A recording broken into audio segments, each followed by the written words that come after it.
ഞാനിന്നൊരു നാണം കേട്ടപ്പോൾ ഞാൻ പെട്ടെന്ന് ഓർത്തത് നമ്മുടെ മന്ദരിച്ചു പോയ രവീന്ദ്രൻ മാഷിനെയും പൂവച്ചൽ ഖാദർ മാഷിനെയൊക്കെയാണ്.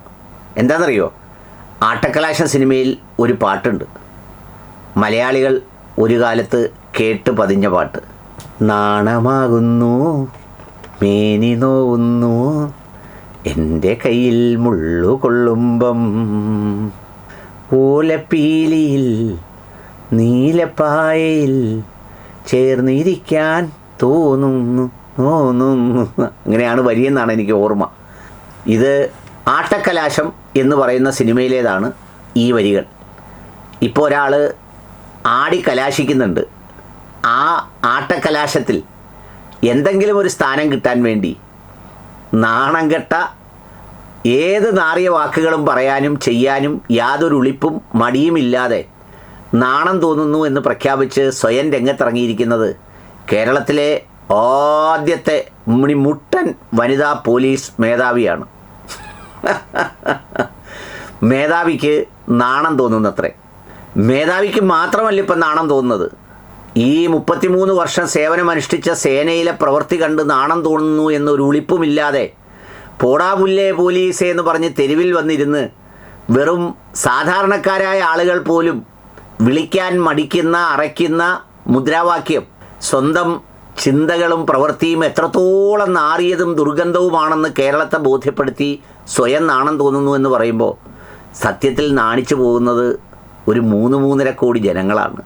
ആ പോസ്റ്റിൻ്റെ താഴോട്ടുള്ള കമൻറ്റുകൾ മുഴുവൻ സമയം കിട്ടുമ്പോൾ ആരെങ്കിലും ഒന്ന് വായിച്ച് കേൾപ്പിച്ചു കൊടുക്കണം. ഈ നാറ്റവും മണവും ദുർഗന്ധവും എന്താണെന്ന് അധികാരമോഹം വല്ലാണ്ട് പെരുകുമ്പോൾ അങ്ങ് മറന്നുപോയെന്ന് വന്നേക്കും. IPSകാരിയായി സർവീസിൽ കയറിയതാണ്. ജില്ലാ പോലീസ് പദവി മുതൽ മുകളിലോട്ടാണ് സ്ഥാനമാനങ്ങളൊക്കെ കിട്ടുക. ഒടുവിൽ സംസ്ഥാന പോലീസിൻ്റെ മേധാവിയായി ഇറങ്ങുന്നവരെയും യാതൊരു നാണവും ലജ്ജയും ഉളിപ്പും ദുർഗന്ധവും ഒന്നും തോന്നിയിരുന്നില്ല. ജീവിതത്തിൽ മുഴുവൻ അനുഭവിച്ചത് അതിൻ്റെ വരുമാനം കൊണ്ടാണ്.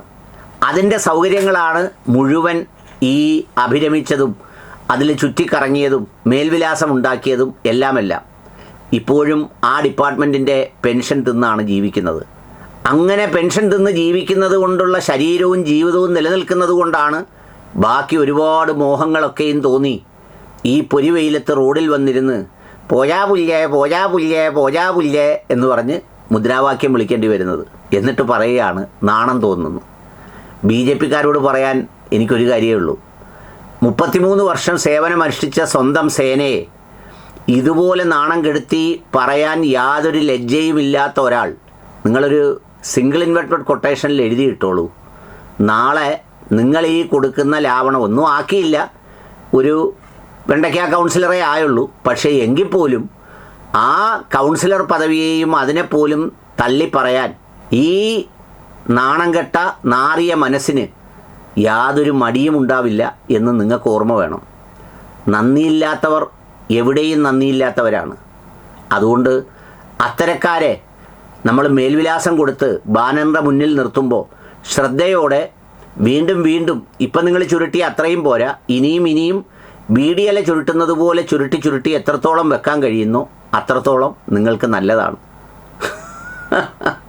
ഒരു സാധാരണക്കാരനാണേ പറയുവേ, അയ്യോ അതെൻ്റെ ചോറാ, അതിനെ ഞാനൊന്നും പറയില്ല എന്ന് പറയും. എന്താ ചോറെന്ന് പറഞ്ഞാൽ ഈ പറഞ്ഞ അതുകൊണ്ടാണ് ഞാൻ ഇത്രയും നാൾ ഇതൊക്കെ ഉണ്ടാക്കിയതും ഈ മേൽവിലാസമൊക്കെ ഉണ്ടാക്കിയത്. എന്നിട്ടാണ് വന്നിരുന്ന് പറയുന്നത് അതിൽ പ്രവർത്തിച്ചതിന് നാണം തോന്നുന്നു. പോജാ പുല്ലേ പോലീസേ പോജാ പുല്ലേ പോലീസേ. എങ്ങനെയാണ് പോലീസേനെ ഇതിനൊക്കെ മറുപടി കൊടുക്കുന്നതെന്നുള്ളത് കൂടി ശ്രദ്ധേയമാണ്. ഒന്ന് ആലോചിച്ച് നോക്കൂ. അപ്പോൾ ഈ താഴെയുള്ള സാധാരണക്കാരനായ പോലീസുകാരൻ ഇപ്പോൾ ഇരിക്കുന്ന മേധാവിയൊക്കെ എങ്ങനെ കാണും? നാളെ ഇതുപോലെ ഇറങ്ങി വെയിലും കൊണ്ടിരുന്ന് മുദ്രാവാക്യം വിളിക്കുകയും വേറൊരാളിലെ സ്ക്രൂ പോയതുപോലെ നടന്ന് വിദ്വേഷം പറയുകയും ചെയ്യുന്ന അവസ്ഥയിലേക്കൊക്കെയാണ് കേരളം കണ്ടുകൊണ്ടിരിക്കുന്നത്. ഏതായാലും ഇവരൊക്കെ ഈ നാടിനെ നന്നാക്കാൻ വേണ്ടിയുള്ള ഒരു സന്ദേശം നൽകുന്നതിനെ കുറച്ച് കണ്ടുകൂടാ. എന്താ പറയുക, ഇവരൊക്കെ ഇങ്ങനെ നാറുമ്പോഴാണ് സാധാരണക്കാരായ മനുഷ്യർക്ക് ഈ നാറ്റത്തിൽ നിന്ന് എങ്ങനെ അകലം പാലിക്കണം എന്നൊരു ചിന്തയുണ്ടാവുന്നത്. അതിന് ഗുണകരമാണ്, അത്ര തന്നെ.